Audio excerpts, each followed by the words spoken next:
It's Friday, everyone, the best of days. And this one is particularly be best because we are now gonna have the return of Brett Erlich. Brett, welcome home. It is so great to be back on the damage report. Got it. The damn age report, where we tell you just how old the dams are in America and they're whether pretty they're old, leaking. actually. They're very old. Anyway, thank you for joining one of the old busted shows on the TYT network after piloting the new hotness of Unbossed for several weeks, helping that show get off the ground. I think with the hindsight of 2 weeks, we can all say it was a rousing success, correct? I hope so, man. It's difficult to get a show off the ground. And we did it. We're doing it every day. You gotta, as John knows better than anyone, actually a good proportion better than anyone, doing a show one a day is difficult. Not let alone the 5 a day that John sometimes does.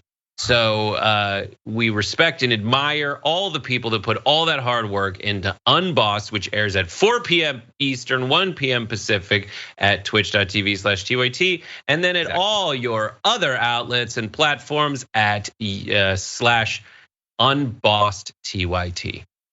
Yes, everyone check it out. I understand, by the way, that we apparently are having some brief audio sync issues. I'm sure people behind the scenes are working to fix that. While they're doing that, we're gonna be working to bring you the news that you need to know, including in just a minute some breaking news. That's gonna be not fun, but we're also gonna be talking about nuclear war and how we're apparently not going to have one. So that's cool. We're gonna give you a little preview of what people are thinking about as we approach where the last 2 weeks before these midterms. What are people focusing on? Is it what the media says they're focusing on? We're gonna dive into that.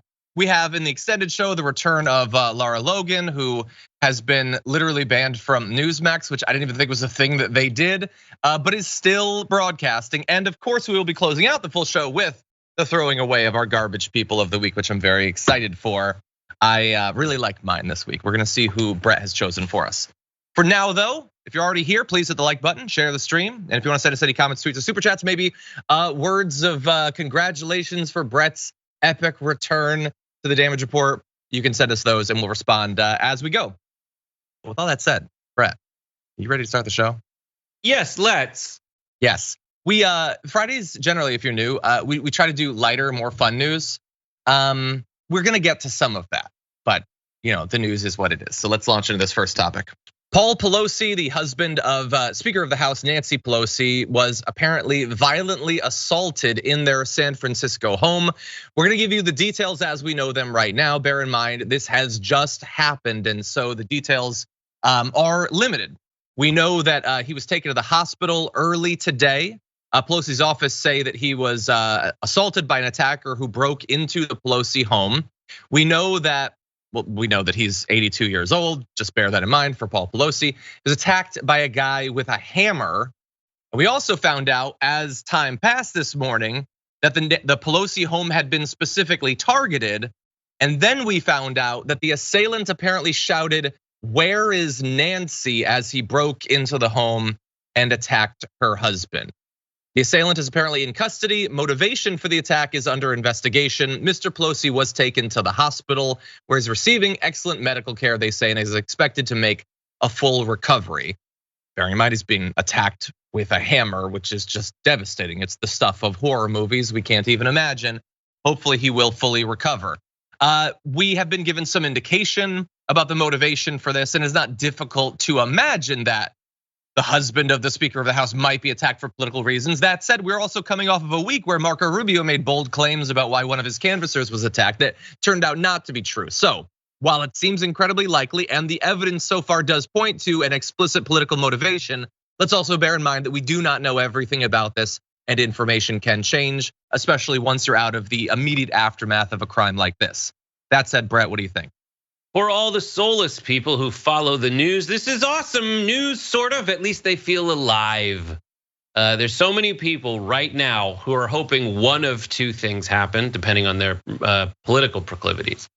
People on the right are hoping it was some immigrant who recently got let out of jail for assault only to go to the home of Nancy Pelosi and beat the crap out of her husband. And for people who are hoping that this is yet another attack by the people on the right, inspired by the words of the man in the halls of Congress yelling, "Where's Nancy?"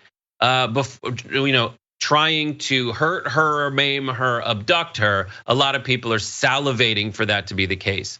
Decent human beings across the world have the ability to think it is bad that Nancy Pelosi and her husband continue to stoke the fires that power the elites, but also don't want Paul Pelosi to be attacked by a hammer.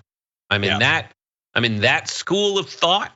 I fear that the people who are ginned up by the January 6th messaging are the ones responsible for going up and assaulting Paul Pelosi and looking for Nancy. That's what that looks like. But in the event that that was a misreported thing, I hope that everyone in the world reserves judgment until they have absolute confirmation as the motivations of the attacker. Exactly. Yes. Yeah. We don't know. The reference to where's Nancy could be, it could be misheard. It could be misreported.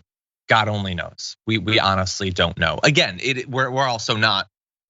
We're not stupid. Like, it's possible that it was a political motivation. It's possible that this guy went in there not looking for Paul, but looking for Nancy. It is possible at this point. I would say if I had a pie chart of all of the likelihoods of explanations, the single biggest slice is this guy wanted to murder Nancy Pelosi with a hammer. Yes. If I had to guess, he broke into the home to assassinate the Democratic Speaker of the House. We do not know for sure. Perhaps by the time we're on the power panel on the Young Turks, we'll know more. But it seems entirely likely that this was someone. Who knows, Brett? You did a good job of sketching out. There are potentially different groups that this could represent, but that likely the Democratic Speaker of the House is being targeted for assassination in the 2 weeks leading up to the midterms.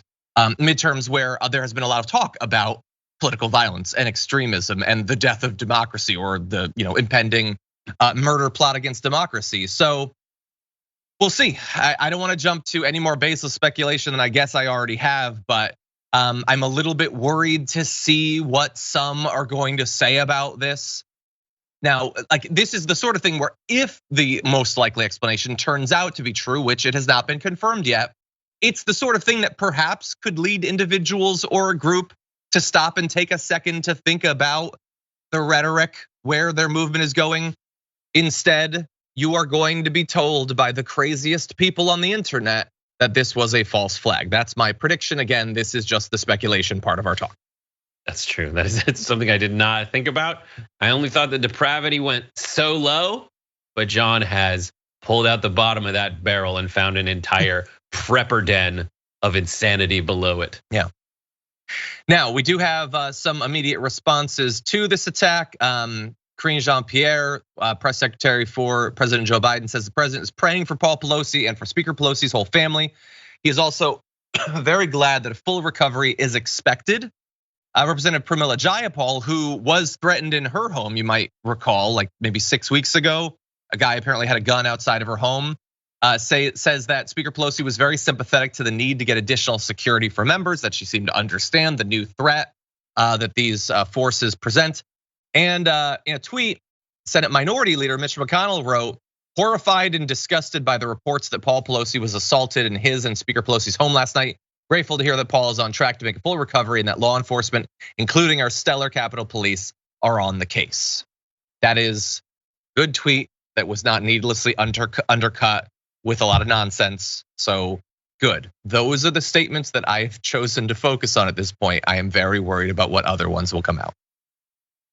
Yep. Anyway, and I agree with additional security for members of Congress until we solve the problem of everyone being a little more psycho than normal.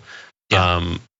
When it comes to being radicalized by things that have to do with politics, this threat of violence layer that is banked on by members of the right is absolutely positively un-American. If you want to call it American, it's like the equivalent of being Amish, when it comes to America. You can't say that because we were founded after a revolution that everything since then has to be bathed in the blood of patriots.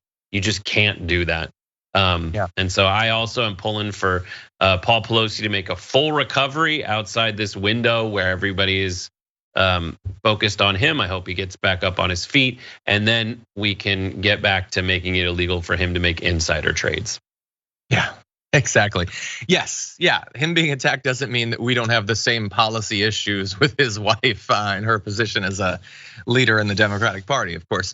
By the way, I'll also remind you, I don't remember if there was any political motivation that was ever established in this, but Representative Karen Bass's home was actually broken into recently as well. I don't know if that was an explicitly political thing, but I don't know. I would prefer not to even have the building blocks of a pattern in this way. I don't want Pramila Jayapal to be threatened in that way. I don't want right-wing weirdos stalking AOC as she walks around the Capitol. I'd like to have none of those. How about that? Doesn't seem like too much to ask for.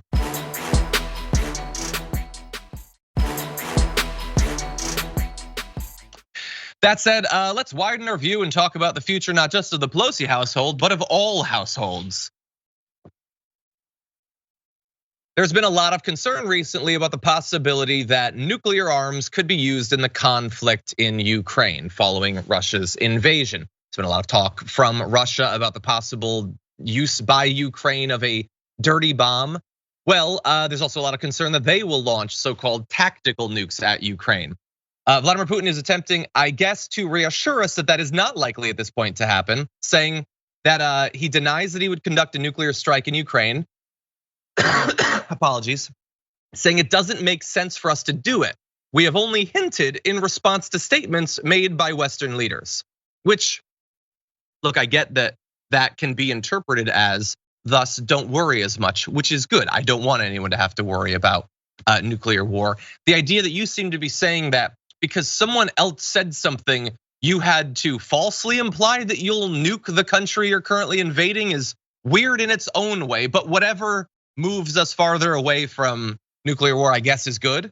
Now, bear in mind, in that statement, which is part of the beginnings of their yearly nuclear readiness drills, he does again repeat claims that Ukraine is preparing to use a dirty bomb, saying that they would nuke themselves, then claim that it was a Russian nuclear strike.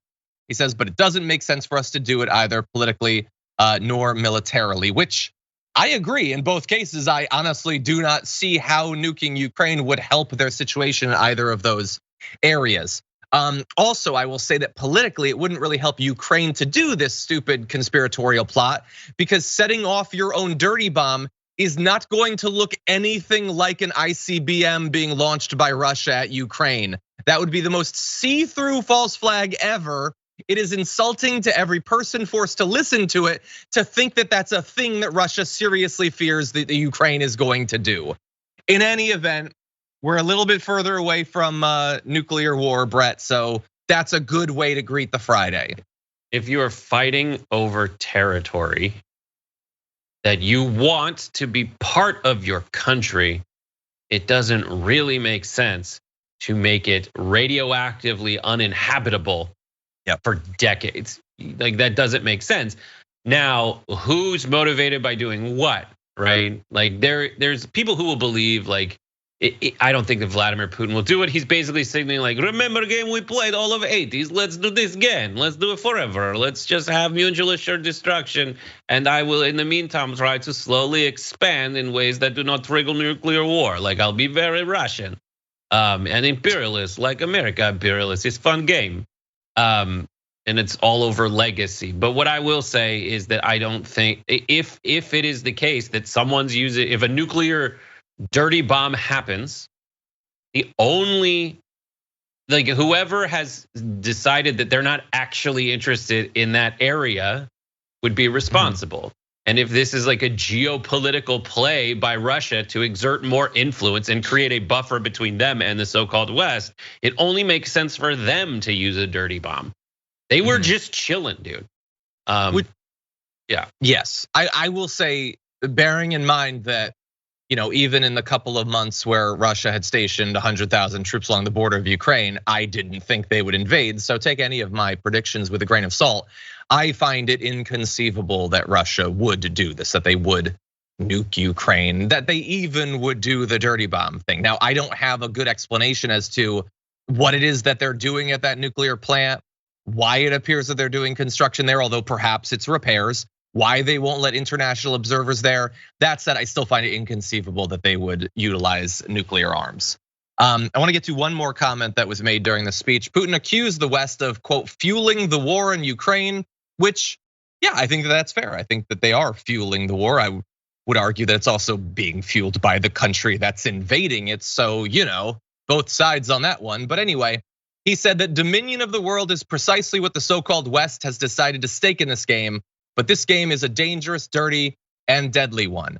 I think that anyone pointing out that the United States wants dominion over at least a lot of the world is probably safe in that estimation. I would say that we already have dominion over quite a bit of the planet. But you do undercut your argument just a little bit when you're in the middle of invading and conquering another country, and it's not even the first other country you've invaded and conquered in the last decade or so. So you might be right that maybe the US does want dominion. Maybe the US should keep to itself, but you also could have not then apparently played into their hands by attempting to conquer another sovereign nation. That would be my point, Brett. What do you think? Yeah, it is weird. It is, sorry, I was looking at a link sent with an update on Paul Pelosi, who's undergoing brain surgery. Yes. It is weird to me that whenever Vladimir Putin says the West is imperialist, to then say that Russia, home of the czars and various Russian empires over time, is not imperialist. There's an amazing video that I watched recently that was actually by Richard Nixon back in like the 90s or whatever, right as the Soviet Union was falling. He was like, I am terrified of what Russia would be without communism because it will just go, and then he just basically predicts Vladimir Putin. It will go to like oligarchy and a reattempt at the, they'll default back to the instincts of Russian imperialism to expand their sphere of influence without any pretense of helping the average Russian along the way. Yeah, this isn't helping. I'll say what I've always said, just go. It would help you, well, not you maybe, although I can't imagine this is long-term going to be helping your standing, that you're doing all this damage to the Russian economy. It certainly would help all of the Russians and families of Russians who will die in this needless war. And let's say that you're right, that this is all part of a US plot for dominion over the world, then don't help them along with that. If they apparently want this war, deny them it. And you can give a little speech about how you stood up to the US or whatever, I don't care what you say. Just end the war and then we won't have a war. How great would that be? Anyway, Biden responded very quickly to what Putin said about nukes, saying if he has no intention, why does he keep talking about it? Why does he talk about the ability to use a tactical nuclear weapon? He's been very dangerous in how he's approached this. Putin can end this all, get out of Ukraine. Yes, we'll see. He could at any point. I don't see what at this point they're hoping to gain. I am just really hoping that for once my predictions come true and there's no use of nukes there. That's what I'll say. Okay, with that said though, we are gonna go to our first break. When we come back, Marjorie Greene attacks Ron DeSantis and Greg Abbott kind of on policy. What year is it? We'll break it down after this.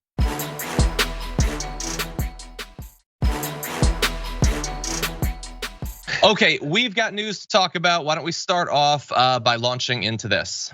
Now I know it makes great headlines on Fox News and we laugh about it. It's funny when we see busloads get dropped off like in Martha's Vineyard, we're like, ha ha ha, or we see them dropped off in front of Kamala Harris's house and we're like, oh, the borders are ours, should she tear down? Let me tell you though, I so disagree with that.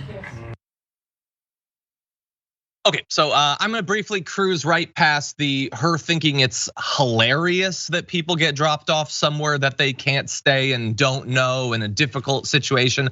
I'm gonna skip over the fact that this far into it, she still doesn't know how to pronounce the name of the vice president. That is Marjorie Greene criticizing two of the most high profile Republican governors, including one who could well be the Republican presidential nominee, Ron DeSantis, for their policy of busing and flying migrants around the country as some sort of political stunt. Well, why is she against this? Let's hear a little bit more. Here's why. That is the same thing as putting them on airplanes and shipping them all over the country. And it's Republicans doing it. I know Governor Abbott's trying to do something about it. I know Governor Desantis wants to do something about it. But I disagree with sending them all over the country because we ended up with them getting off the bus in Chattanooga in Dade County. And that just happened recently. God bless the sheriff there. No, but seriously though, this is what's happening. It should not be happening. Okay, so it shouldn't be happening. Stop doing it. Now she knows that Greg Abbott and Ron DeSantis are doing that not to solve the problem or whatever, to make themselves look cool, to raise their profile. Ron DeSantis definitely thinks this is a tool that can be used to increase the chance that he becomes the Republican nominee, and she is standing against him. Now, bear in mind, there's been a lot of talk recently about her potentially being the vice presidential nominee alongside Donald Trump. Donald Trump has no goal more pressing over the next year than absolutely destroying Ron DeSantis. So is this connected to that? Maybe not. She might just be speaking off the cuff. She's a crazy person. That's possible. But I do think it's interesting that she's criticizing them. The reasoning is awful. She doesn't want it to be done, partially because she seems to think that it's helping them, that they get to go somewhere and then be there. And that's not the solution she wants. She doesn't want them, certainly not in her district, and apparently not even on Martha's Vineyard. But Brett, what do you think? The only explanation for this clip of Marjorie Taylor Greene is it has begun. Election season 2024 has officially begun. And Donald Trump is using Marjorie Taylor Greene to signal to the entire psycho base of the right wing that Ron DeSantis and the Governor Abbott are no-goes. This is how it begins. It will end 100% unequivocally if Donald Trump does, and it seems like he will, decide to run when Trump plays the ad of just Ron DeSantis and Abbott just licking Trump butt. That is what it is. There is no way that Abbott, I just thought of a debate thing for Abbott. But anyways, for Abbott and DeSantis to stand next to Donald Trump on a debate stage and win, there is no way in hell that that's gonna happen. They have no chance. But right now it has started, and Marjorie Taylor Greene is saying, hey, racists, I know you thought it was cute, and not because it's wrong, but because it makes you like someone who's not Trump. I will shut it down right stinking now. 100%, no other explanation in my mind. Wow, I am actually shocked by this. I did not think that you would buy that as a connection, that you'd think it was just random. Interesting, okay. When else has treating, when else has a political stunt against the libs seemed like a bad idea to Marjorie Taylor Greene? That's true. Never. And there is no way in hell that, wait, go ahead. Well, she doesn't generally, I'm not gonna say she doesn't criticize any Republicans. She sort of criticizes Kevin McCarthy a little bit or Mitch McConnell, but she does not criticize Republicans who are identified as part of the MAGA thing. Which means that's the only change. And why didn't she say this right when it began? Yeah, why was that not her original reaction? No, her reaction changed. And do you think she comes up with ideas? No. Donald Trump, if Donald Trump chooses Marjorie Taylor Greene as his vice presidential candidate, there is no way in hell that anyone with a brain in their body would ever vote for that ticket, because she is one 80-year-old's heartbeat away from the presidency at that point. Right now, Donald Trump has, in my opinion, reached out to Marjorie Taylor Greene, says, maybe you'll be my vice presidential candidate. I think you should start taking a more of a leadership role in the messaging of the Trump 2024 campaign. Please don't tell anybody. And then said, I need you to go undercut DeSantis and Abbott, because I think we need to stop their rise to the top. Maybe that just happened, and he'll pull the rug out from under her like he's done so many times, like he's about to with DeSantis and with Chris. He already didn't invite DeSantis to a Florida get out the vote rally where both, that is happening right now, where both DeSantis and Rubio are running. It's begun. Yeah, he could easily have invited him. Yeah, and by the way, this morning on the watch list, JR showed apparently Trump was sharing some sort of video that was mocking DeSantis's chances in 2024. So look, I think you're probably onto it. This is probably a coordinated thing. She's going to be attacking him, and she can. She's crazy. And if it, by the way, if it backfires, I'm losing my mind. Backfires. Thank you. I don't know how words work. If it backfires against her, well, then Trump didn't do it. He never has to nominate her. It's just a thing that she did at that point. And he could put Lauren Boebert or Louis Gohmert or someone else who rhymes in that way as the VP. But I will also point out, because I am not going to miss an opportunity to mock Donald Trump. Why don't you just do it? Alpha, big guy, tough man. You're the strong man, literally the strong man the Republicans want. Just attack him. Why are you so afraid to attack Ron DeSantis? I mean that very serious. Well, partially I mean it as a taunt because he's a baby, he's weak. But I also think he doesn't need to be afraid to attack Ron DeSantis.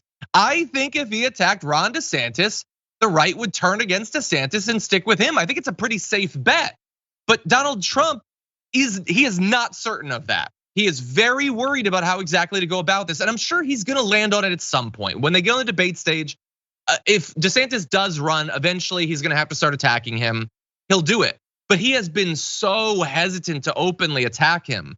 He just keeps doing these little slights that are sort of like backhanded, or they could be interpreted as attacking him. Why doesn't he just come out and attack DeSantis? Because why did Jesus ever go in the cave for 3 days? Like, to make a comeback.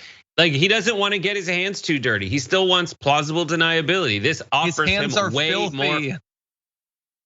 To doing what? When did he talk crap about DeSantis? No. I'm not saying in that. I'm saying, when has he ever been afraid of looking petty or cruel or crass? I don't think he's afraid. He doesn't have, like, he's being smart. Why does he keep talking about how it's so disloyal that they won't say they won't run against me? Why is he so focused on that they won't run against him? Does that not betray that he's worried about them running against him? I don't think he needs to be. He doesn't need to be, but this is just something to say. This is a way to taunt people. He is taunting people all the time. And to have Marjorie Taylor Greene do it first, it's a way of testing to see whether people will actually buy it. It's another person saying something besides just you. It gives you plausible deniability. You don't get your hands dirty just yet because you don't have to. If you can send your attack dogs out there, you do. If you have pawns to sacrifice, sacrifice them. Don't expose yourself if you don't need to. Just because you're not making something that's not making a risky move doesn't mean that you're a scaredy cat. You're just trying to be smart. I don't think it means that for everyone. I think for him to finally break this pattern, I have to think there's a significant reason for it, especially when, in my view, there is so little cost to, like you're saying, like you keep your hands clean. That's how most politicians think about this stuff, and they don't attack each other. Trump does not worry about his hands being clean. And why is he going to allow DeSantis to have months more to build his reputation in the right when he could potentially hamstring him right now? There's a cost to waiting. But he's doing. I don't think it's a freebie. If I'm right, he is doing something. He's sending Marjorie Taylor Greene to send a warning shot to DeSantis, back off. Maybe. Well, look, we disagree to some extent, but I'm not going to attack you. I'm just going to call Jessica Burbank and have her talk smack about you online or whatever. That's the way that these things are done. It's like the same reason that everyone argued that Obama argued he wouldn't have a face-to-face with Kim Jong-un. You don't want me to dignify you with that kind of stuff. I'll send an envoy. Like, that's the same. But Obama is not Trump. But they're different people in terms of how willing they are to be petty and gross and cruel and constantly mocking and attacking. They're not the same person. There's like, you just don't Final take point the meeting. goes to you. You just don't take the meeting. Like Trump he's just not taking the meeting. He's sending someone to have the meeting for him. That's like a business move. That's an access move. He doesn't want to, he wants to, it's a high status move not to personally engage. And he chose in this moment, he's not a very disciplined person. So if he hasn't been agitated into making a mistake, he's sending Marjorie Taylor Greene to kind of just see what happens when she does that, period. It's smart.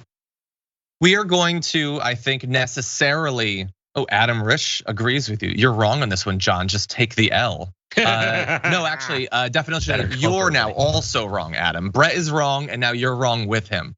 Anyway, we're gonna, I think, start a segment tracking this war, this petty little rock'em sock'em robot fight between those two. So we'll be checking in the future. Don't worry about that.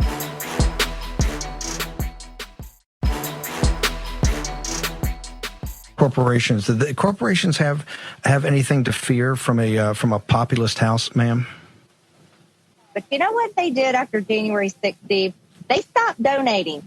All the lobbyists, all the big corporations stopped donating to a whole bunch of my Republican colleagues that they used to donate to. They said, oh no, we can't support you because of the big lie or whatever they want to call it. So I want you to know, and this is something that they should all know, that's not going to be forgotten by a whole bunch of my Republican colleagues because that was really ridiculous and wrong. Okay, so it is bad enough that you have Marjorie Greene then openly saying to Steve Bannon in one of the remaining days before he goes to prison that because corporations haven't given them enough money recently, they're going to launch investigations into them. And she expounds on that, saying there's going to be investigations coming, should be are, but whatever. And there definitely should be, because the way corporations have conducted themselves, I've always called it corporate communism. So look, we can talk about how this is a direct threat to investigate corporations for not giving you money. We can talk about how, again, the supposed defenders of free speech think you have to give us money or we will lock you up. Or we can spend a couple minutes, Brett, inquiring as to what the hell she thinks communism is. She just means it's like a bad word. That's all just she a is. bad word. I hate to break it to you, but even your side's criticism of communism is that they use the power of the government to undercut the actions of private enterprise. That's it. So what you're doing is what you say happens in communist countries, where you use the government to say, well, something's going wrong here in this business, we're going to take it over.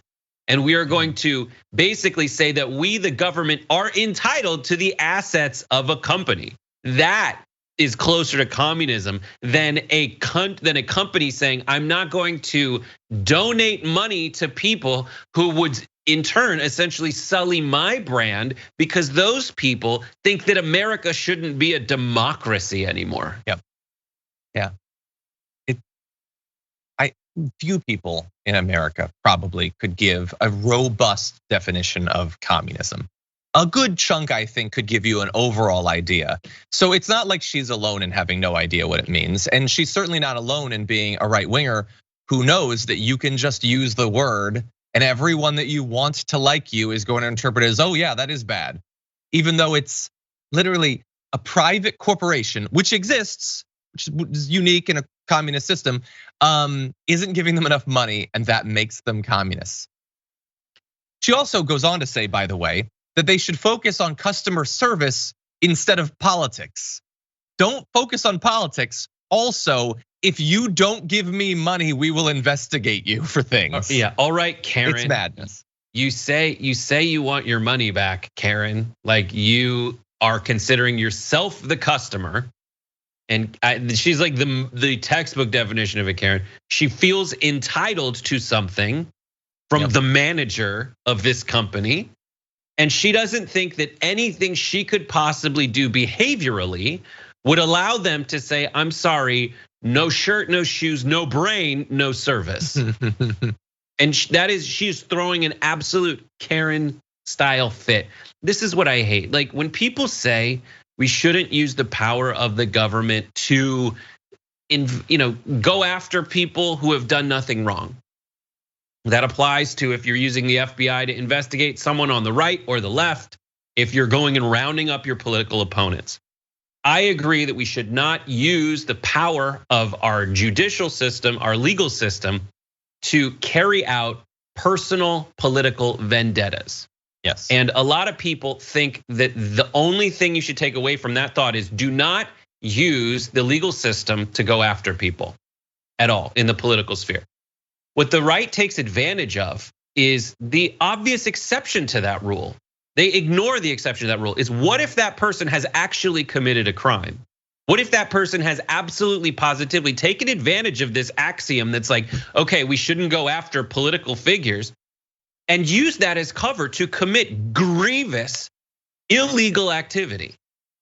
Where does that leave us now? Now it leaves the decent people to, tread lightly and make sure that their legal case is carried out effectively and completely free of any, vulnerability to impugn its integrity. But these folks are absolute. That's the one dynamic I want everybody to focus on when they're saying, why are you going after your political enemies? It's like, well, what if they've committed horrible crimes? We owe it to everybody to at least investigate them. But what she's laying out is not even anywhere close to a crime. It's like the definition of Citizens United. Yeah, and that's one of the terrible things about their constant conspiracy theorizing is that politicians do commit crimes. They frequently are corrupt and need to be investigated for that. But they have spent so much time wasting our time on nonsense that even they know isn't true, that a real investigation now looks pointless and political. They have dragged everything down into the mud. Everything seems detached from reality. That's why they co-opt language like fake news and things like insurrection, like the big lie. They don't want things to mean things. They want everything to seem suspicious. Everything, you should probably just line up, based on tribal allegiance or whatever. Corporate communism. She said, by the way, back in 2021, that vaccine passports are corporate communism. I don't know what any of this means at this point. Okay, well, look, we're gonna start to show her some more respect in the near future because she might well be the next VP. With that said, though, we are gonna take our next break. When we come back, though, Lauren Windsor of Undercurrent has got some Republican politicians on the line having to respond to her talking about shooting migrants. We're gonna see how they do in this little test after this.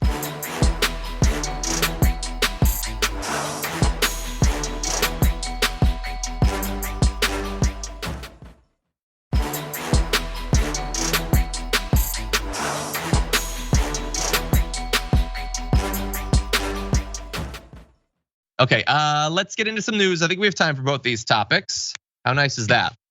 Lauren Windsor of Undercurrent has been traveling around the country throughout this election cycle, getting Republicans to say what they really think when they don't think they're being taped. In her most recent videos, she's talking to Blake Masters and Paul Gosar under the guise of being a person who is apparently shooting migrants trying to cross the border, engaging their responses. Let's see how Blake Masters did. So my family's ranch, we have illegals coming over, and we've shot at people that are illegals coming over, and now it's like, all right, did we hit anyone? Are we shooting to kill? We have our state's right to form a militia and stuff that's in the Constitution, but it's like, it gives us a lot of anxiety and everything. It's so hard to live on the border. Yeah. Okay, so bearing in mind that responding to someone talking about potentially having randomly murdered migrants by saying, yeah, it is so hard to live on the border is not a great response. Brett, I am curious what you think about this tactic. It is possible that Blake Masters would just feel really uncomfortable talking to someone who is talking about killing migrants. That said, he's running for office and people want to know what he actually thinks about these sorts of things. So what did you make of that interaction? You say don't shoot them is what you do. That's what you say. But we live in a post-Trump society that is post a John McCain society. There was one famous moment during a town hall on CNN, I think it was, where a woman said something horrible, and John McCain said, actually, no, that is false. He might, for a moment, have seemed like a decent, humane individual. He said, no, ma'am, he's not a Muslim. He weirdly said that he implied that Muslims are bad people, but he was like, he's a good man, he's a family man, and we disagree on issues. And that used to imply civility. And that was one of the redeeming factors of high-level politicians, when redeeming factors in a high-level politician were hard to come by. But since everything about any politician has been deemed evil and insider and swampy by the right, and any whiff of humanity has been considered weakness, Blake Masters is doing what a post-Trump politician does. And I would say that that kind of a trapping of those trappings of a politician are way worse and way more evil, because he is saying, listen, I know that I have confirmation that what I'm saying is radicalizing people into just taking pot shot, like taking random shots at people who are just seeking a better life. And Blake Masters, rather than call that out for the obvious stupidity and evil that it is like, man, it must be tough. It must be tough. You have to occasionally reload. Maybe the cops are asking questions about you randomly murdering people. That is tough. Yeah, that's definitely true. His goal in that interaction is to not lose a voter, a murderous, psychopathic voter, but a voter, I guess. By the way, I think Dragon Penny said that sounded like Walter Masterson. It is actually. He was working with her. He was working with her on this project. Obviously, he didn't really do this. It's just a story to gauge the reaction. Look, I try to be needlessly the devil's advocate. If I were talking to someone who's talking about randomly murdering people, I would be uncomfortable and worried that they might randomly murder me too. But we also know what he really thinks about migrants. So it is not difficult to imagine that this was actually representative. It does not particularly bother him, the idea that someone would randomly try to murder people walking near their territory. In any event, Blake Masters was not the only person that Lauren Windsor talked to. Here is her speaking with Paul Gosar. Border right now. My family's ranch is down in Yuma, and we have illegals on our land a lot. So we've shot at them, and our Second Amendment rights to stand our ground. I'm worried that the Democrats are going to send me to jail. If I hit one of them, right? They have more rights than we do. Yeah, it's like I can't shoot at them when as they cross the border and stuff. I think I might have hit someone. And I was distressed about it for a week. Yeah, and so I just thank you for everything you're doing. You're so involved there and everything, and for election integrity. Stay in prayer, because this country needs it. But there's a bunch of people that are ready to go into action. Yeah. So that is where there's no question about that interaction. He likes that the guy is shooting at people. He wants to say a prayer for that guy, not for the migrants who were theoretically killed. He says that the migrants being shot at have more rights than the murderers. I don't know in modern America whether they do. I would think that they should, though, since they're the victims of a homicidal crime. And at the end, it might have even been the worst part of that, Brett. He says there's a lot of people ready to go into action. Someone has just said, I murder migrants for sport. And he says there's a lot of people ready to go into action. So what other interpretation is there of that than we might need to start killing people? We need people like you who are willing to murder for politics. In these last two videos by Undercurrent, thanks to Lauren Windsor and Walter Masterson. And yes, they both did a great job. We see the two kinds of Republican seeking power. We see the Blake Masters, who are just posers who are gonna say and do whatever they want. They know they're being wrong, they know they're being stupid, and they know they're kowtowing to people who really are hateful, and in this case, what he understands to be homicidal, right? Then we have someone who is thoroughly bonkers, like Paul Gosar. Paul Gosar, don't take my word for it, take the word of his entire family, who has said, our brother has lost it. This is a bonkers person who believes he is the true faith militant that believes everything he says. They are both dangerous, and losing this country to fascist dictatorship relies on both those types. And they're chasing out the folks who have the decency to say, this is wrong, dude. This is just utterly wrong and evil, and you shouldn't behave that way. And there is no leadership among the posers, and there is no right mind among the right that's lost its mind. Yeah, I don't know what's going to come of this investigation. I feel like that should be an issue for Paul Gosar, that he's clearly calling for organized political violence.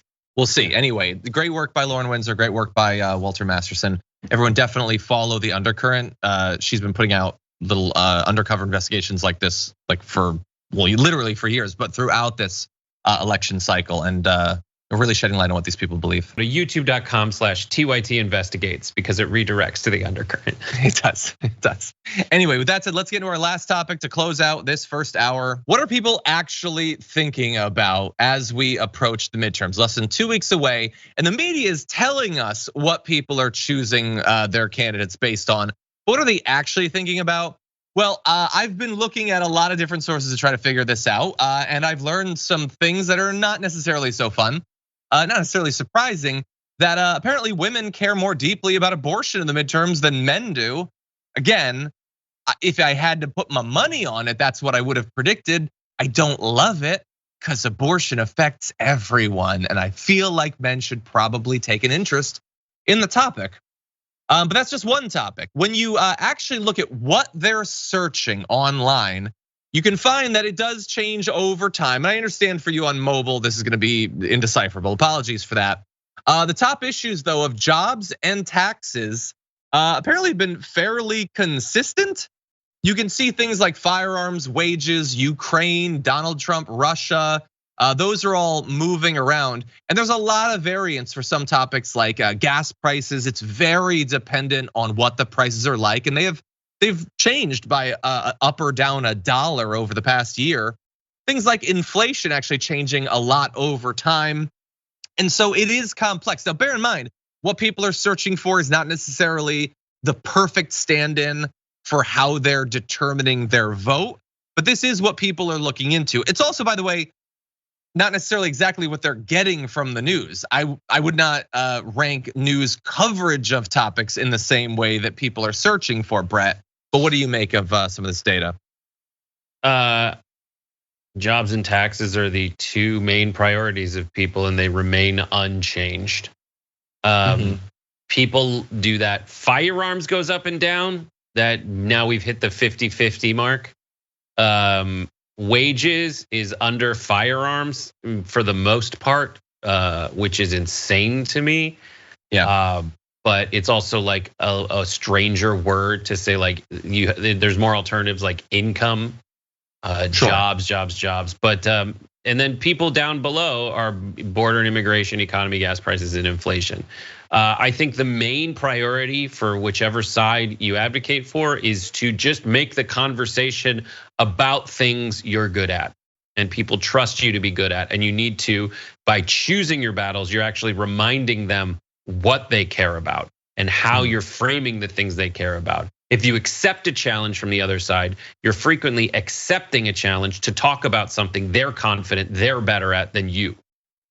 Yeah. I don't know. I found a few of these particular things interesting. Like interest in crime has held steady, but dropped from number 10 to number 11. So still in the top 10-ish, but not number 1. In a lot of these races, if you just listen to the media talk about it, they would say that that is the number 1 thing. Or you could interpret it as them saying they want that to be the number 1 thing, as Brett was alluding to. We're gonna see. We know that in a lot of these states, we're having very high voter turnout. In places like Georgia, it's going to far surpass 2018, the last midterm cycle. This is to some extent gonna influence how that plays out, and that's gonna influence how the next couple of years play out. And so, can't wait to see. I don't know about you, I'm on the edge of my seat waiting to find out what's gonna happen with some of these races.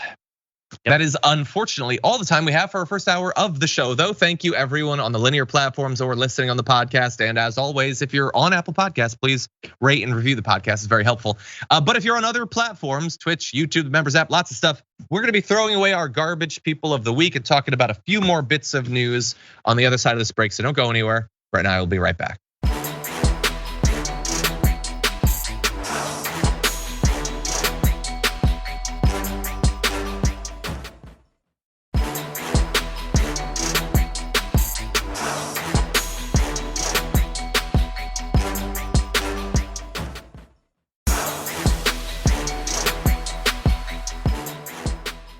Thanks for listening to the full episode of The Damage Report. Support our work, listen ad-free, access members-only bonus content, and more by subscribing to Apple Podcasts at apple.co/TYT. I'm your host, John Adarola. I'll see you soon.